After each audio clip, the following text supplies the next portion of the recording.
তো আপনারা দেখতে পাচ্ছেন এই মুহূর্তে আমরা আছি ঐক্যশ্রী স্কলারশিপ পোর্টালে। এটা মূলত কিন্তু পশ্চিমবঙ্গ রাজ্য সরকারের পক্ষ থেকে সংখ্যালঘু ছেলেমেয়েদের যাতে পড়াশোনার ক্ষেত্রে কোনো সমস্যা না হয় তাদেরকে আর্থিকভাবে সাহায্যের হাত বাড়িয়ে দেওয়ার জন্য একটা ঐক্যশ্রী পোর্টাল। এখানে পশ্চিমবঙ্গের প্রত্যেকটা সংখ্যালঘু ছেলেমেয়ে কিন্তু এখানে আপনারা প্রি মেট্রিক, পোস্ট মেট্রিক এবং আরও অনেক যে স্কলারশিপ রয়েছে, এসভিএমসিএম থেকে শুরু করে ফ্রেশ, রেনুয়াল সমস্ত রকম কিন্তু কার্যকলাপ এই ওয়েবসাইটে হয়ে থাকে। তো আজকে আপনাদের আমরা যে আপডেটটা শেয়ার করছি, আপনারা জানেন যে 2023-24 আপনারা কিন্তু অনেকেই এখনও পেমেন্ট পাননি। আপনারা যদি পেমেন্ট না পেয়ে থাকেন আপনাদের এই মুহূর্তে কি করতে হবে, কবে আপনারা পেমেন্টটা পাবেন সেটাও আমরা জানিয়ে দেব। এছাড়াও আপনারা যারা 2024 নতুন করে আবেদন করবেন, রেনুয়াল বা আপনারা যারা নতুন করে ফ্রেশ আবেদন করবেন, আপনাদের লাস্ট ডেট কবে আপনাদের কিন্তু সেটা আজকে আমরা বলবো। এটা মূলত 2024-25 একাডেমিক ইয়ারের ক্ষেত্রে আপনাদের লাস্ট ডেট কবে আপনারা দেখতেই পাচ্ছেন এখানে কিন্তু মেনশন করা হয়েছে অক্টোবর 31শে অক্টোবর, অর্থাৎ অক্টোবর মাসের 31 তারিখ পর্যন্ত আপনারা কিন্তু এই আবেদনটা করতে পারবেন। ভবিষ্যতে ডেট বাড়বে কিনা সেটা কিন্তু সন্দেহের মধ্যে আছে, তাই কিন্তু আপনারা 31শে অক্টোবরের মধ্যে আবেদনটা করে নিয়ে আপনার সেই ফর্মটা প্রিন্ট আউট করে আপনার শিক্ষা প্রতিষ্ঠানে গিয়ে অবশ্যই জমা দেবেন, ঠিক আছে। আর আরেকটা আপডেট আপনাদেরকে শেয়ার করি, এই যে ঐক্যশ্রী পোর্টাল আছে এটা কিন্তু কয়েকদিন বন্ধ থাকবে, তাই কিন্তু আপনাদের জেনে শুনে কাজটা করতে হবে। আপনারা যদি মনে করেন 17, 18, 19 তারিখে করবেন আপনারা কিন্তু করতে পারবেন না। এখানে কিন্তু মেনশন করে দিয়েছে, দেখতে পাচ্ছেন যে 17 থেকে 19 তারিখ পর্যন্ত কিন্তু ঐক্যশ্রী পোর্টাল কিন্তু বন্ধ থাকবে। বিভিন্ন যে টেকনিক্যাল কাজ রয়েছে ওয়েবসাইটে সেটা চলবে এবং এটা পুনরায় কিন্তু চালু হবে 20 অক্টোবরে, ঠিক আছে। তো আপনাদের কিন্তু মাথায় রাখতে হবে ঐক্যশ্রী পোর্টাল কিন্তু 17 থেকে 19 অক্টোবর পর্যন্ত কিন্তু বন্ধ থাকবে এবং পুনরায় চালু হবে কিন্তু 20 অক্টোবর, ঠিক আছে। আপনাদের কিন্তু এই দুটো আমরা জানিয়ে দিলাম।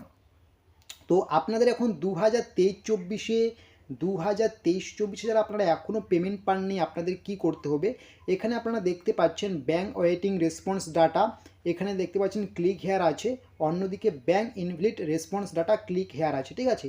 তো আপনারা যারা এখনও পেমেন্টটা পাননি, ঠিক আছে, আপনাদের বিভিন্ন রকম সমস্যা হতে পারে, ঠিক আছে। তো তার জন্য অবশ্যই আপনারা কিন্তু এই দুটো অপশনে একটু ক্লিক করে জানতে পারবেন, ঠিক আছে। যদি আপনার ব্যাংকের কোনো সমস্যা থাকে তাহলে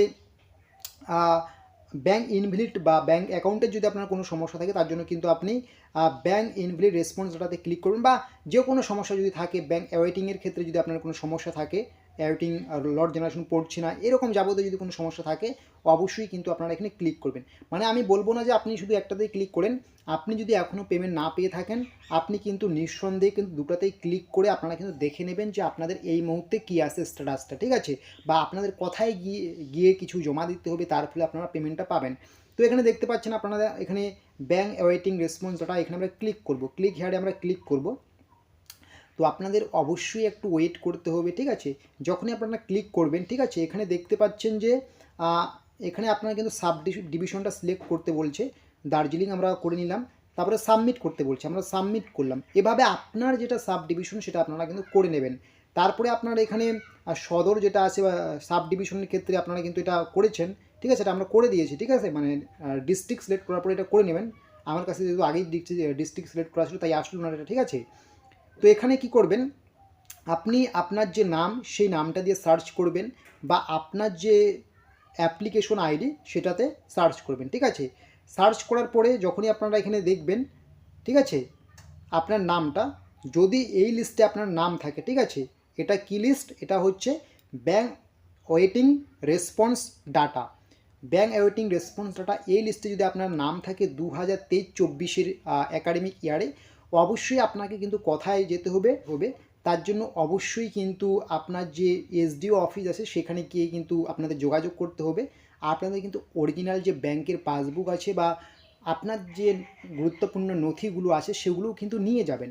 বা এখানে ডোমা অফিস বলছে, এটা কিন্তু একটা, আপনারা এটা হয়তো অনেকে নাম শুনেনি, এটা কিন্তু আপনাদের সংখ্যালঘু অফিস, ঠিক আছে।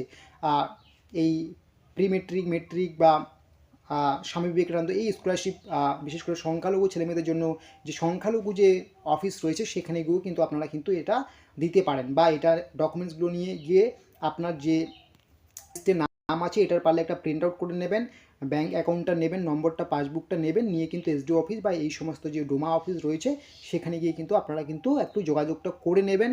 এবং আপনার বাড়ির কাছে যেটাই হোক না কেন, ডোমা যদি বাড়ির কাছে হয় তাহলে সেখানে যাবেন, এসডিও বাড়ির কাছে হলে সেখানে যাবেন, ঠিক আছে।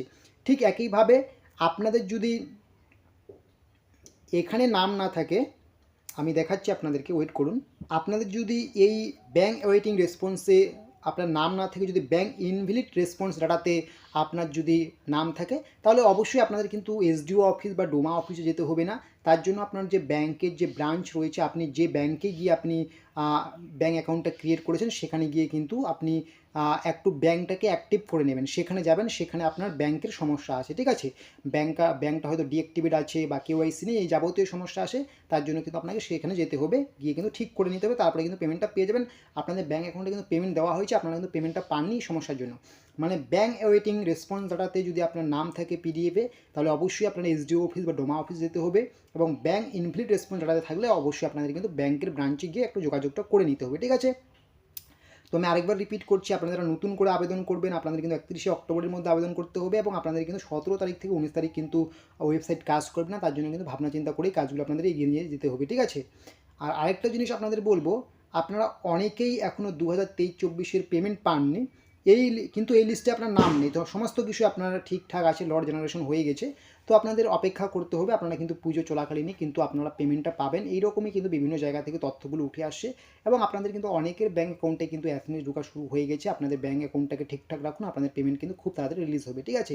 তো আপনাদের যদি সব কিছুই ঠিক থাকে, লট জেনারেশন পড়ে গেছে, 2023-24-এ পেমেন্ট ঢুকেনি, চিন্তার কোনো বিষয় নেই, মিনিমাম 15 থেকে তো 1 মাস লাগবে, ঠিক আছে, 15 দিন থেকে 1 মাস লাগে, তাই অপেক্ষা করুন, অবশ্যই আপনারা পেয়ে যাবেন। আর যদি দীর্ঘদিন ধরে এই সমস্যাটা হয়েই থাকে, লট জেনারেশন পড়েছে, পেমেন্ট পাচ্ছেন না, তাহলে অবশ্যই এই যে টোল ফ্রি নম্বর আছে এখানে কিন্তু ফোন করবেন, ঠিক আছে, এখানে ফোন করে সমস্ত কিছু কিন্তু আপনারা জানতে পারবেন। আর একটা কথা, আপনারা আপনাদের অ্যাপ্লিকেশনটাকে ট্র্যাক কী করে করবেন বা অ্যাপ্লিকেশন স্ট্যাটাসটা কী করে জানবেন, তার জন্য স্টুডেন্ট প্যানেলে যাবেন, ঠিক আছে। যেহেতু এটা আমি ডেস্কটপ সাইটে দেখছি তাই কিন্তু এরকম দেখাচ্ছে, আপনারা কিন্তু অ্যান্ড্রয়েড সাইটে দেখলে কিন্তু একটু অন্যরকম দেখতে পাবেন, সেটা আপনারা দেখেই নেবেন, ঠিক আছে, যেখানে লেখাই আছে। যখনই যাবেন সেখানে কিন্তু নিচে দেখবেন লেখা আছে যে ট্র্যাক অ্যাপ্লিকেশন, ঠিক আছে। আপনার কিন্তু ডেস্কটপ সাইটে এরকম দেখাচ্ছে আপনাদের বা আমাদের, আর মোবাইলে কিন্তু একটু অন্যরকম দেখাবে, ঠিক আছে। আপনার রেজিস্ট্রেশন ইয়ারটা দেবেন, আপনার যে ডিস্ট্রিক্ট যেটা আপনার শিক্ষা প্রতিষ্ঠান যেই জেলায় আছে সেটা দেবেন, অ্যাপ্লিকেশন আইডি বা মোবাইল নাম্বার দেবেন, ডেট অফ বার্থ দেবেন, ক্যাপচা এন্ট্রি করে সাবমিট করবেন। আপনারা কিন্তু দেখতে পারবেন যে আপনাদের ইনস্টিটিউট লেভেলে ভেরিফিকেশন হয়েছে কিনা, ডিস্ট্রিক্ট লেভেলে ভেরিফিকেশন হয়েছে কিনা, স্টেট লেভেলে ভেরিফিকেশন হয়েছে কিনা, লট পড়েছে কিনা, সমস্ত কিছুই কিন্তু আপনারা এই ওয়েবসাইটে সাবমিট করে কিন্তু জানতে পারবেন, ঠিক আছে।